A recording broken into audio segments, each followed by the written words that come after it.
అదిగో చెట్లనడమ్మ. ఎర్ర సూర్యుడు పొడుస్తున్నాడు చూడు కదా. సూర్యుడు ఎంత ఎర్రగా ఉన్నాడు.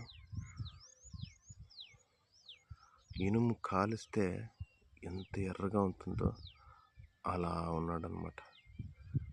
పల్లెటూరు చూడు. గొర్రెలు గొర్రెలు వేసుకొని చూసారుగా, పొద్దున్న వాళ్ళకి సూర్యుడు లేకుంటే ముందే అందరు లేచి ఉంటారనమాట. టౌన్లో అయితే ఎలా ఉంటుంది. సో రైతు చూడు, ఆల్రెడీ సూర్యుడు పొడవకు ముందే తోటలో ఉన్నాడు.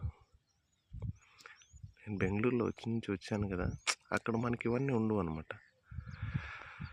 Wow wow great. సూర్యతే